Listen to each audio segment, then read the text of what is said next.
سڵاوتان لەبێ ئەزیزانم دووبارە لە سمارت ترێدەر وەگەڕینەوەلاتان شیکاری بۆ هەفتەی دووەمی مانگی 12 ساڵی 2023 دەکەین. ئاڵتون ئێمە ماوەی دوو هەفتەیە زۆر بەوازەحی باس لە دابەزین دەکەین و تارگێتی یەکەمی دابەزینیش ئاستی 2019 بوو کە هەر لە ناوڕاستی هەفتەی ڕابردوو نرخ لێرە توانی پێی بگات. پاشان دەبینین جارێکی دیکە ئاستێکی نوێی دابەزینی تۆمار کردووە کە ئەویش ئاستی 1994 بوو. ئێمە ئاستی 1994 مان دقیق دانابوو، بەڵام 94 ڕێکی نەبینیوە، 94.74 سنتی بینیوە. بۆ ئەم هەفتەیە سیناریۆی ئەم هەفتەی ئاڵتۆن بەم شێوازەیە. ئەگەری ئەوەی هەیە ئەم ڕیتێستە کە لە ئاستی 2004 نرخ داخراوە بەردەوام بێت جارێکی دیکە بۆ ئاستی 2015 لە 2015.50 سنتەوە زۆنێکی بەهێزی دابەزین دروست دەبێت کە مەودای زۆنەکە لە 2015 دەست پێ دەکات بۆ 2033. ئاڵتۆن لەم هەفتەیەدا تا لە خوار ئەم زۆنە بێت ناتوانین بڵین سیناریۆکانی بەرزبنەوە بەهێزن یاخود ئەگەری ئەوەی هەیە جارێکی دیکە بچێتەوە سەروی ئاستی 2040 و فشارەکانی دابەزین زۆر بە قورسی لەسەر ئاڵتون تا ئەسە بەردەوامن. ئەم زۆنەش جارێکی دیکە فشارێکی نوێ دەخاتەوە سەر ئاڵتون بۆ دابەزین. بۆیە تکایە ئاگادار بن بەڕێزان، مامەڵەی کڕینی ئاڵتون بۆ دوورمەودا بە هیچ شێوازێک گونجاو نیە لەم نرخانە. ئەم زۆنەی کە بۆم هەفتەیە لە پێشمانە توانای ئەوەی هەیە بە پێی یاسا تەکنیکیەکان دابەزین بکات بۆ ئاستی 1970.80 کە تارگێتی یەکەمی دابەزینە بۆم هەفتەیە. هەروەها تارگێتی دووەمی دابەزین ئاستی 1939 کە من لە سەرەتای شیکاری دابەزین کە لە ئاستی 2136 باسمان کرد، سیناریۆی دابەزین چالاک بووە، وتمان تارگێتی دوورمەودای دابەزینی ئاڵتون ئاستی 1939 دەبێت. هێشتا ئەم سیناریۆ بەردەوامە. لە دوای گەشتن بە تارگێتی یەکەم کە 1970 ئەگەر نرخ بە تەواوەتی لە خوارە و ئاستە جێگیر بێت زۆر بە ئاسانی دەتوانێت بگاتە ئاستی 1939 کە تارگێتی دووەمە. بۆیە تکایە ئاگادار بن.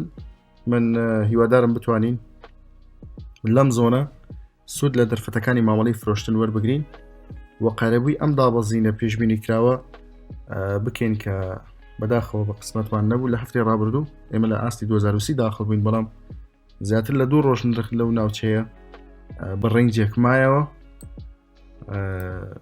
پاشان دەستی کرد بە دابەزین. ئیشەڵا ئەم هەفتەیە ئێمە دەتوانین سود لەم ناوچەیە وەربگرین و دەتوانین قازانج بکەین تا ئاستی 1970. سیناریۆی ئەم هەفتەیە ئاڵتۆن بەم شێوازەیە. تکایە ئاگادار بن بە تایبەتی و کەسانی بە شێوەی دوورمەودا ئیژەکەن. کڕینی ئاڵتون گونجاو نیە لەم نرخانە بەڕێزان، تکایە ئاگادار بن. شیکاری دووەممان لەسەر داو جۆنس کە داواکاری زۆرێک لە بازرگانەکانە. داو جۆنس بە پێچەوانەی ئاڵتونەوە بەرزبنێکی زۆر باش و فراوانی بەخۆ بینیوە و لوتکێکی زۆر بەرزی تۆمار کردووە. بەڕێزان، سەبارەت بە داو جۆنس و داکس بە تایبەتی ئەو دوانە، چونکە نازدەک تا ڕادێک ئێستا لە ڕێنجدا ئەویش هەرچەندە لە هەوڵدا لوتکێکی نوێ تۆمار کات، بەڵام بە هێندەی داکس و داو جۆنس بەرزبنەوەی نەکردووە. ئەگەر ئێمە دیقەتی داو جۆنس بدەین، بەرزترین لوتکەی مێژووی خۆی کە تۆماری کردووە 36,000 و تقریباً 37,000 بووە، 36,970. ئێستا دەبینین نرخ نزیکە لەوەی کە بگەڕێتەوە بۆ ئەو لوتکەیە.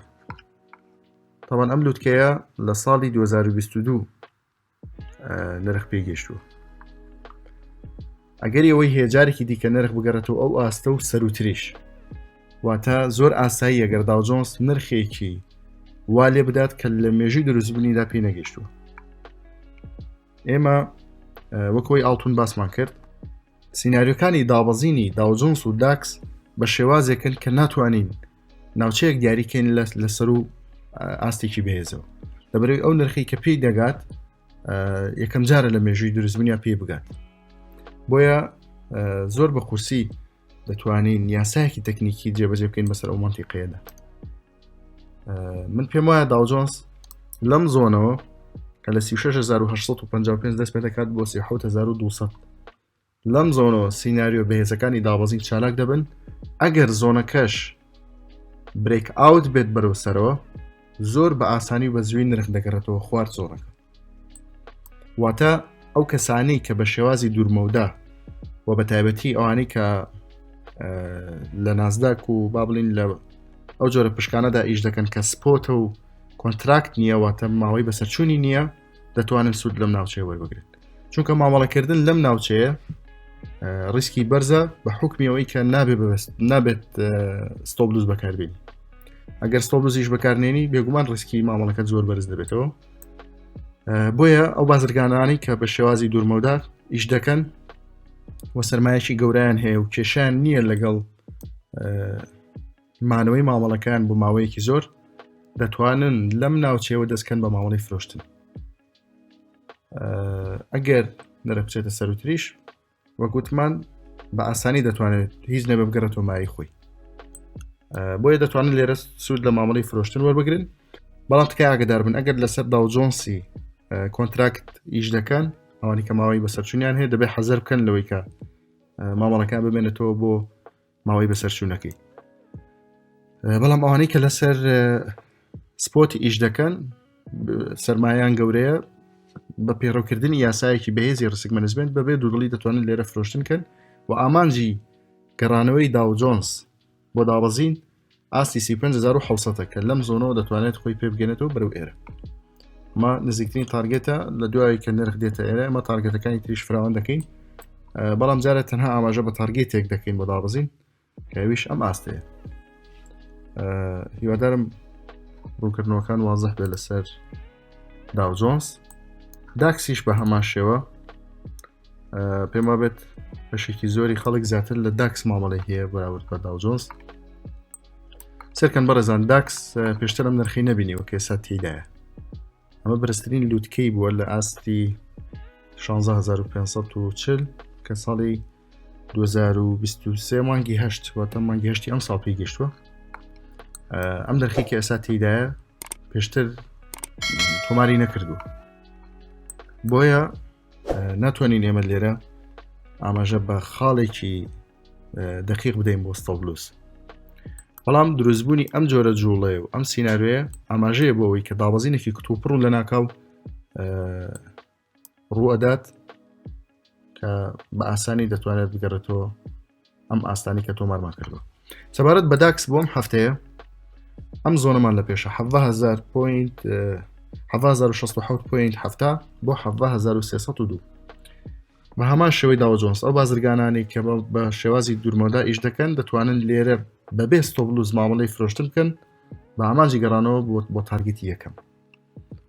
بەڵام وەک ئاماژەمان پێکرد هەم داو جۆنس هەم داکس دەبێت سپۆت بێ واتە ماوەی بەسەرچوونی نەبێت چونکە دەبێت احتیاتی مانەوەی مامەڵەکە بکەن بۆ چەند ڕۆژێکی زۆر و بێگومان دەبێت سەرمایەکی گەورەتان هەبێ و پێڕەوی یاساکانی ڕسیکەن زۆر بەباشی. لێرە دەتوانن دەستکەن بە ماوەی فرۆشتن بەبێت ترس و دوودڵی بە ئامانجی گەڕانەوەی ئاستی 16536 کە تارکێتی یەکەمی دابەزینە. ئەگەر بێت و نرخ بێتە ئێرە ئێمە دواتر تارگێتەکانیش بۆ ئەم فراوان دەکەین ئاستێکی نوێ تۆمار دەکەین. بەڵام دەتوانن سوود لەم ناوچەیە وەربگرن بۆ مامەڵەی فرۆشتنی داکس بۆم هەفتەیە. سیناریۆ شیکاریەکانمان بۆم هەفتەیە بەم شێوازە بوو داکس و داو جۆنس هەروەها ئاڵتون. هیوادارم ببێت ماوەی سوود و قازانج بۆ تەواوی بازرگانان سەرکەوتوو بن.